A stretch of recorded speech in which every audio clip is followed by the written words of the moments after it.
All right, okay. So today's call just going to be sharing. It came as a question. Someone is getting funnel hacked a lot, mainly from Mm. their Facebook stuff. So they asked, how do I hide this? And I think I've shared this in the past. I can't remember, so I thought I'd just run through that again on how to hide your stuff from your competitors. So this is I stumbled across this when I was looking at URL parameters and like kind of like deep dive into the technical part of all this stuff. And so I ran into something, and I'll share it with you guys today. It's I don't think I've ever seen it being shared, so hopefully this is something new for everybody here. Right. So firstly, just today, 10th, I just flew back from New Zealand, and I don't know what I did with my hotel settings. I couldn't get back on for the last 3 hours.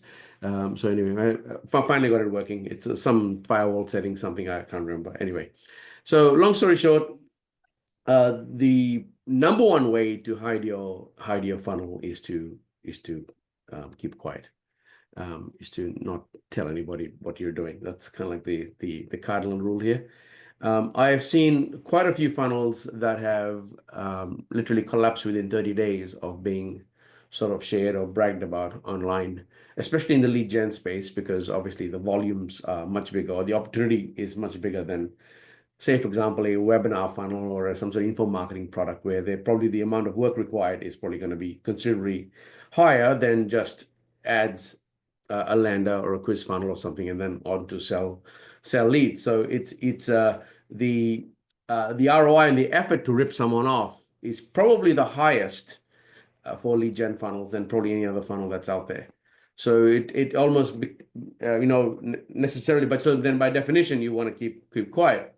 And I've seen it a few times now where people have shared, not necessarily in the leads group, because I'll delete that anyway. While I'm happy for people to share their successes, if it's a little bit too detailed, then I let them know that, hey, listen, you may want to remove this because you might be telling a little bit too much, and so kind of like keep your mouth shut or loose lips, sink ships sort of a thing.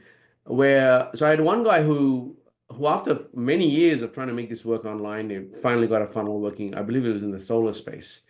And he shared a very public post about it, about how it's working. He showcased lead hook, which I was thankful for. But I did reach out to him saying, hey, you may want to remove the post because as much as I like the fact that you are talking about lead hook, it's just not smart business sense. He goes, oh, I believe in abundance and all that sort of woo-woo stuff. And within 30 days, the funnel was gone. So long story short, it can take you a long time to build something up to just throw it away needlessly. So that's kind of like the first rule is to sort of not have to necessarily, show off or about your success story. I mean, share it with your family, obviously, but not necessarily online. Uh, if there's nothing to gain out of it. Now, if you're going to sell a course behind it or something along those lines, then that's perfectly fine. There's a perfectly valid reason why you're sharing a specific strategy. But if it's an active business that you're working on, then it's best to just not to say much about it publicly anyway. Right. So with that said, what's the tactical thing that we're going to work on today? It's this, and this works for most other ad platforms as well. But the Facebook being the most common one that almost everybody uses. If I click this ad here, so here's the Macquarie Bank ad for a high interest savings bank account for small business. If I click this, and if you look at the FBCL ID, okay, so I'm gonna quickly grab that right there. So and I believe it ends right there. So if you have a look at this, it's got a totally different number sequence to if I go to the ads manager and I go to see all ads. If I go to the library, hopefully I can find the same ad. Let's have a look at this. Make every business count or whatever. What does it look like? It looks like just a banner. Okay. Let's have a look at the banner one. Silly me picking an. There you go. It's one of these ones. Now, if I click this, what you'll notice is okay, not in this example. Let me see details. And then let's apply now. You'll notice that the params are different. Sometimes you'll have a different numerical sequence. So you'll still add an FBCLID, or it used to. Maybe they removed that, and it's of a different length. So when it comes from an ad itself, it has a length of how many characters this is. So let's say, I don't know, let's say 60 characters. And when it comes from the ads manager, it has a totally different UTM profile.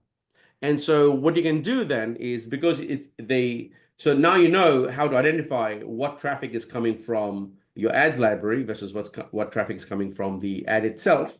So this is obviously through targeting. This is obviously, customers don't go and click ad libraries, right? So they're obviously competitors or someone who's trying to work out what the hell you're doing.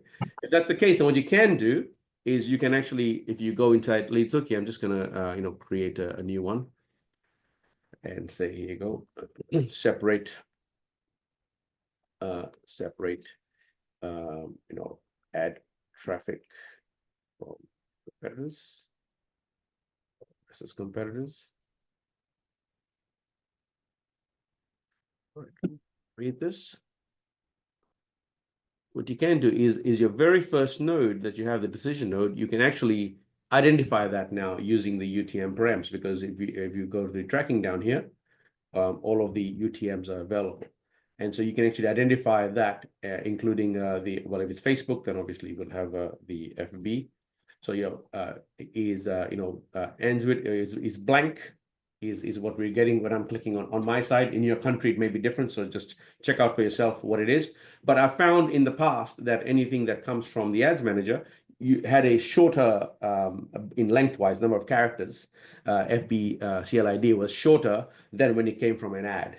And so what I did was, in one of the funnels that I helped with, what we had a script. So we ran through a transition node. We had a script that measured the length of that. Now, if you worry about page speed and stuff, you can add that later after the first step too. So, for example, what state are you in, or what motor vehicle are you buying, or are you a residential solar person, or whatever. You don't necessarily have to have it as the first one, because that data is captured as soon as someone enters the funnel. But if page speed is an issue and you don't want to have a lot of analysis and scripts running before they see your first node, then you can also add it onto the second one, where you would have so what I'm saying there is you would have something along these lines. So let's say if it's an insurance funnel or something, I might have, let's have a look at multiple choice, like, are you a man or a woman, or something like that, right? So I might have that as my first question. Just put man, and down here is just woman. Okay, let's just do that. So let's say if that's my first question, I can actually use the split at this point here, where I would create my conditions to separate the traffic that's coming from my ad versus my traffic that's coming from my ads library. And then what you would do is you would split that up. So what you would do is the competitor traffic, you want to take them down a garden path that looks very much like a real funnel, but it would be totally different to the actual funnel that you are using. So then what happens is, after the first question, you would direct your real traffic, say, down the left-hand side, which is going to be totally different set of questions, while competitors end up on the right-hand side, and they would end up going down that rabbit hole as well.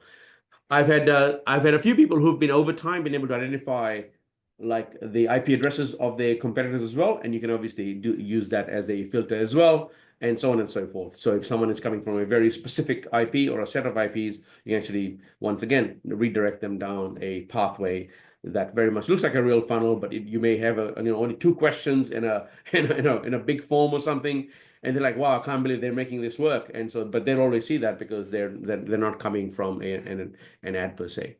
So that's a very, very quick one, but a very powerful one, because obviously, if you didn't have the knowledge a priori that this is what's actually happening inside your decision tree, it'd be very difficult for someone to work out that they're not seeing a real funnel. And obviously you would not. So there's a few things you can do. You can either fire a conversion pixel on those guys now, and tag them differently, and you can exclude them from every ad you run for going forward. So now you have this audience building of competitors that they're constantly being removed. So therefore, they actually don't even get to see the real ads, even if they try to funnel hack you. So the strategy works like really well, like when you start, but it starts getting better and better and better. The longer you run it, as more and more competitors get identified, you actually can then exclude them straight away. And that's a really nice, it's a very elegant way to sort of address the funnel hacking problem. And it's totally scalable. Yeah. So anyway, any questions on the overall strategy? All right, hang on a second. I got a lot of questions here. Okay, one second. All right. Okay, cool. Awesome. Thanks, Honor. Yeah. Yeah. You get these ideas when you work on something over and over and over again. You go like, oh yeah, that could do that. Okay, cool. To clarify, it comes from the correct. It is of a different length. So what you would do is you would just get ChatGPT to give you a script that calculates the length. It's going to be len, L-E-N, and you would calculate the length. And so if the length is let's say, I don't know, from the 60 characters, but from the library does not exist, or is like 30 or 40 characters. In fact, it happened because I don't know how I ran across it, but I just noticed that the FBCL IDs were changing in length, and that's when I was like, oh, I wonder if something. So anyway, so I clicked lots of different ads, and I clicked when I went to lots of different ads managers, and I'm like, it's actually consistently a pattern, at least in Facebook, so you can actually remove that, and that's it. Yeah, and correct. That's absolutely How correct. would So you yeah. manage this though to keep up with Facebook changes if that changes tomorrow? Okay, yeah. So I suppose if you wanted to, what you could do is you could so these changes don't happen that frequently. That's the first thing. I suppose the one way would be over time is to see what percentage of your traffic is coming down. So what percentage of your traffic is coming down the competitor funnel, and perhaps just keep an eye with the trigger or something. And so if this number grows a little bit too much, then just send yourself a message in Slack or something. But I have not seen the numbers change that frequently at all. Yeah. They basically use an encryption standard that gives it that number of characters. Correct. So whatever the UTMs are, they just encrypt it, and so it's always going to be that number of characters. Like. Yeah, because you're conforming to like SHA 56 or one of those type of things, and so you're usually gonna have a very consistent character length. But you can use the greater than less than, so you can say, listen, let's say if you're not comfortable, like, hey, listen, you know what? Of all the ads managers I'm seeing, it's less than 40. I'm never seeing more than 40. Then you can, 41 or less, I'll do competitors, and let's say 50 plus, I'll do from the ad itself, and yeah, so that's it. So it's all you would be doing is adding a very simple script. So the actual setup looks something like this. I would add a transition node, like so. And I would just so after that first thing, I maybe make it 0 seconds because it doesn't need anything on entry. So I would go FBCLID length or FBCLID. You can actually have all tracking. Actually, you can have all tracking length script, right? And I would do that. And then inside here, you can add in a script for FBCLID, GCLID, WB RAID, whatever, TikTok one, TTCLID, and so on and so forth. So you can actually and just put a thing saying that if it is, then update this custom field, and done. So yeah, in fact, as I was thinking about presenting it today, I just realized that we should just add it in. So I'll make sure this gets added in within the next 7 days. All right. So this, whatever field you're going to add here, whatever script you're going to add here is going to be extremely temporary. We're just going to add it as a feature. All right. It's just going to, so under tracking, it'll be available. All the lengths will be available, and you can just use that as a condition inside a decision node. So you add a profanity filter as well, Nick? I'm sorry? We were going to add a script to do this, but if you can add it in later, it would be much easier. Profanity filter, like a transition node for people adding fuck you, can't, all that stuff. Yes, yeah. So I shared. So that one's a little bit more complicated because, like, let's say FU could be a name in some language, like. Let me just pause. I don't sound very. The obvious ones, the obvious. Yeah, absolutely. In fact, I've already added in as a dev request. So very shortly, so what we'll do basically is we'll identify it, and then it'll be an extra thing you can an add option inside to of keep it. node. Yeah, as So the then deeper. you decide what you want to do with it. You wanna you want to kill the traffic out. You want to send them, hey, re-enter your name or something. But obviously, if someone's entering that kind of stuff, it on purpose is fake, or its purpose is. I'd let them go through still. I just want to be able to know that they're being filtered out. I was going to create a script for it, but like, if leads hook adds it natively, that's even better. Yeah. No, we will add it natively. Just So you give us about a week or two, it should be added in. Yeah, come on. Yeah. Come on. I want it now. You wanted it yesterday. Nick, using the same thinking, Yep. Facebook will review your funnel before they let your stuff go live, right? Yep. So can we use a list of known Facebook IPs and show Facebook a very Absolutely can. In fact, that's how all the black hat guys are doing it. So you know how sometimes when you click Facebook ads and it goes to like a porn site, you're like, how the hell did this get through? That's how they're doing it. They've got a massive list of all the Facebook IPs, and in fact, there's services that actually tracks what IPs are being allocated to Facebook and Google and whoever else, and they maintain these massive lists. So whenever their bots come from there, it actually takes them down once again a garden path and shows them that's how the black hat stuff is working. It's amazing. You still run into that today. Like I think last week, it looked like an ad. It totally looked fake, and I was like, you know what? Let me see where this goes. And I clicked it. Ended up being on some adult site, and I was like, wow. I was actually, obviously it doesn't stay up too long because you see a lot of people will report it or whatever, and then it'll probably get banned or something. But nevertheless, I guess people are just churning through accounts, or I'm not sure what the idea there is, but that's how they're doing it. And so you absolutely can. There's actually third-party services that can even sell you the IP addresses for all of the ad networks. Good question, actually. very full. Thanks. I'll solve that WhatsApp thing as well, by the way. Oh, cool. Awesome. Yeah, I'm looking forward to it as well. I actually been playing with it over the last week or so, but I had a short trip to New Zealand over the last few days, so I didn't get to finish it. You deserve. I'm using N8N, and it's working reasonably well. Yeah, I was using a third-party API. WhatsApp's API doesn't allow you to do it. Yeah. And with WhatsApp Business, it's quite expensive. So I think we've cracked it with personal now, which is good. Okay, good. Now, awesome. Congrats. Yeah, thanks, man. You gave me some ideas, which helps. Thank you. Cool. No, anytime, man. That's what this is for. So you're most welcome.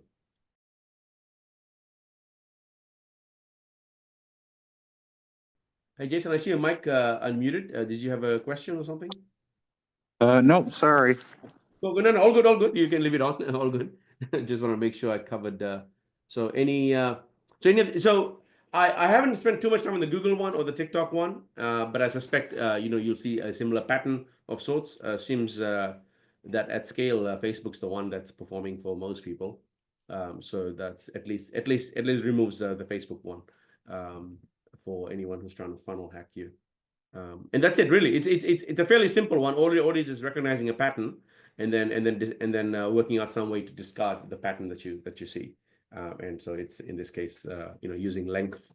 But if you notice some other pattern, in fact, I've never done this where I've actually just dumped things into ChatGPT and saying, hey, do you recognize a pattern that distinguishes ads library traffic from actual traffic from ads, and see what it picks up. It may be interesting to see what it recognizes for you. But that's one pattern that I did notice, and I've used it in a few funnels that I've helped with.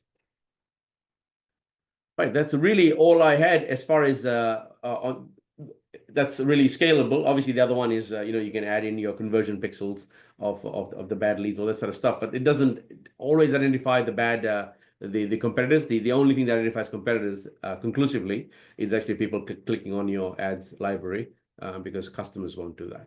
So it's a very strong signal that you have. Yeah. So Nick, just one other question, right? We used to be able to use a reverse IP tool to find out where people are hosting. So we could look at competitors' websites Yep. ping the website, grab the IP, do a reverse IP, and see their other landers. Correct. You can. It doesn't seem to be working anymore, or the servers aren't showing a list of hosted sites on that IP address. Do you know any other way of doing that? Yeah. So the best one is, all right, the best is actually quite simple. Is grab the address that you see in the banner or the bottom of the contact us page, and you enter that in. Okay, yeah, and just search for the Yeah, because generally speaking, people who only have one registered office, especially in the UK, because you by law or whatever have your registered office. Yeah, I do that. Yeah, so generally speaking, you're not going to have too many people who have different registered offices, and so you can try the different permutations. So just the office number, and just we did that with FCA. I did it on Dan the other day. I found a few of his sites. So registered offices usually is one way to do it. Cool. Yeah. Now, what you can do then is then go to the company search. So you get the company name and you do the company search and you find the person and then you go and locate all of their companies. So say, for example, I come to your site and I find out, that you're a director of, let's say, 10 other companies. Then I go down the rabbit hole of those 10 other companies. And so it's a little bit of manual work at the moment, or at least you should probably automate this with the AI tools. And you could very easily locate someone's all of their companies, or you can even go down the rabbit hole of getting all of the directors and then what companies they're involved with, and then go down the rabbit hole to get their stuff, and perhaps even download their what do you call the abridged version of their financials. And if you get a few years, you can actually work out what their annual profit is, and so on and so forth. So especially in the UK, because that information is publicly available. I like it. Thanks, man. No worries. Yeah, cool. It's always interesting what you can do if you think a little bit about what is available and how you can piece the different pieces together to really construct an attack plan if you wanted to. So yeah, we were doing that with ICO numbers, because if you're doing lead gen in the UK, you have to be registered with the ICO. Perfect. Yeah, that's what we're doing. So we were doing it that way, but this is. I just wanted to see what sites they were hosting. Yeah. Yeah. Now, so if they're smart, they'll just use different IPs. So the IP one doesn't quite work as well anymore, or at least not to the same extent. I think usually people do hire like they would have a own VPS, right? And so you would obviously have all of the sites sitting in the one place. But these days with virtualized infrastructure, and if you go to places like rocket.net or whatever, each time you launch a new site, it gets itself it just picks it from or you may even have a dynamic pool where the IPs are changing all the time, and that's been and for that reason it won't be consistent. So you might get lucky with a few things, or you might start grabbing other people's sites too, because the host may have let's say, I don't know, a couple of thousand IPs and they're rolling sites through different ones or whatever. So the point is it oftentimes doesn't quite work out. So we use Rocket for quite a few sites, and most of our test sites. Each one ends up getting a different IP address, and so that way it'll be difficult if someone finds one. And our purpose to get Rocket was not for any of that or any of those reasons, but just by definition, when you virtualize infrastructure, you end up with that sort of a setup. So you're looking at addresses, your ICO numbers, your company numbers, names of directors, that sort of thing. Usually is probably going to be a better way to identify competitors and or any other adjacent sites and businesses they might have. But that's a good question. The other thing you can do, so this is more a little bit outside. It may catch a lot of give you a lot of false positives too, or a large list to then narrow down with, is a footprint of the type of apps that they're using. So then you can go to build with and do a search on build with, or use build with as an extra overlay. So that could be another way, but once again, it's not 100% because it's quite common to have someone who uses WordPress and use, I don't know, 3 or 4 other plugins or whatever. But if they're using some unique combination, then you potentially could identify other things that they may have. So once again, but that's a long shot. It's not as good as what I've already shared. Yeah, no, built was not amazingly accurate, but Yeah. yeah, I think I'm always just looking for interesting ways to see what's working for people. Yeah. Especially with, I mean, we don't do a lot of affiliate stuff anymore, just Yeah. because it's too expensive at the moment. Yeah. But I like to know what's working. Anyway, thanks. I've got to drop off. I've got someone just. Yeah, no worries, man. That's soon. Bye. Thanks for everything. Bye. No worries. Bye. All right. Any other questions on this before we move on to any other questions that anybody has for other stuff they're working on? Got a question on built with Nick, but can save it around to the back. Yep. I wonder whether you could look at this result Sure. and then kind of guide me. Okay. Attach it to the chat, or maybe dump it into a Google Doc and drop I'll the pull it URL. up and stick it in the chat. Okay, cool.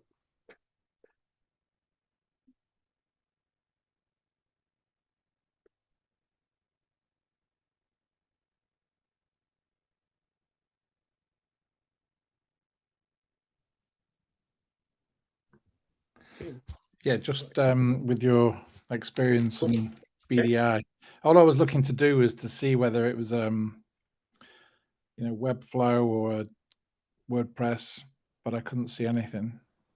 Okay, tech profile, mobile, hosting providers. All right, let's have a look at detailed. Okay, I'm assuming you have access to obviously this because you may have a paid account that gives you more details. This is using. No. So if I go to, so it's this site here, right? Yeah, and then normally you see, whether it's Webflow or WordPress or one of the others. Okay, let's have a look at it a second. Let's see who they are. Okay, most of the inner workings. Inspect.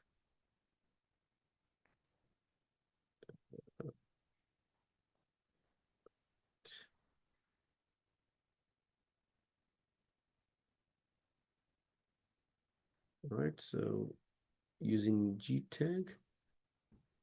No, these guys are just straight up code. HTML. They're not using any app as such. And how you Okay. can tell that is because that's TS is TypeScript, and Okay. you can see all the JavaScript modules sitting right here. So Gotcha. yeah, so they are using React and things like that, and that's if you have a look, that's what it's picked up. It's picked up. I saw down here. There you go, React. Because when I saw this, I figured that they were not using any particular library as such. And so the one way to confirm that is actually what I've just done here. So you go to inspect, go to the debugger, or on inside. So I'm just going to go to Google.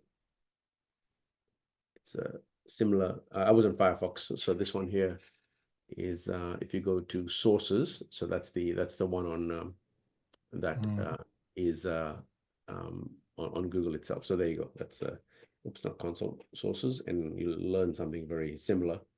That what tech is being used. So all I've done is I've just gone ahead and look just to see, confirm, and that's exactly what it's telling me. And there you go. They've got a runtime environment as well. So yeah. So it's I don't want to say hard coded, but it's actually it's not a third party app as such. Got it. Thank you. No problem. Good question. Right. Anything else?